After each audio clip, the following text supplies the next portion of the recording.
Permeabilidade intestinal. Isso é bom ou ruim? Não deve existir?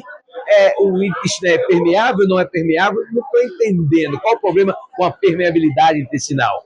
Eu acho que o mais importante é nós começarmos a entender o que é isso, né? O que é a permeabilidade intestinal? Nosso intestino, ele possui uma barreira, certo? Então, essa barreira, ela tem uma função de proteção. Essa barreira, ela precisa ser íntegra. Se essa barreira não tiver uma integridade, não tiver uma saúde, as consequências são muito grandes.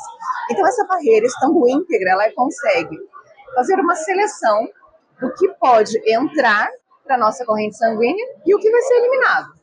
Então, essa integridade, ela precisa existir. É como se a gente tivesse ali junções firmes, formando essa barreira. Certo. E aí o que é necessário, os nutrientes vão ser absorvidos, porque o nosso epitélio intestinal, ele tem essa capacidade de selecionar. De absorção, selecionar e absorver. Exatamente, o que entra e o que vai embora. E se existir algum fator que leve a uma quebra de barreira, a algo que leve a essa falta de integridade, então ele vai perdendo essa função de seleção. E o que deveria estar sendo eliminado, indo embora, pode entrar para dentro da corrente sanguínea. Aí você perguntou, é bom ou é ruim? O que você me diz? Bem, se absorve o que não pode, vai ficar ruim a situação lá. Vai ficar ruim a situação lá, exatamente. O nosso intestino, ele precisa ter essa integridade, porque senão essas aberturas fazem com que ocorra um deslize. Então isso cai na corrente sanguínea, mas o que cai? De repente, metabólitos, bactérias,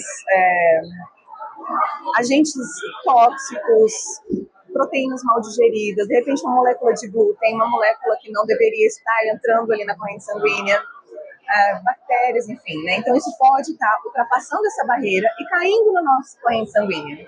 E o nosso corpo, ele não vai reconhecer isso como algo adequado, digamos assim, né? Não é saudável que isso estivesse ali. Perfeito. E ele acaba trazendo uma resposta inflamatória e também aumento ativando de inflamação, o nosso sistema autoimune. Ele vai ser recrutado, porque está chegando algo que não deveria estar ali. Então imagina o risco de tudo isso. Você ter essa falta de integridade, esse extravasamento de substâncias indesejadas. Sim. E o problema é que isso não acontece só ali, nessa região. É sistêmico. Porque o mal caiu na corrente sanguínea, vai passear pelo nosso corpo. Certo. Então isso pode, de repente, trazer lesões para alguns tecidos, para alguns órgãos. E aí são gatilhos para diversas doenças.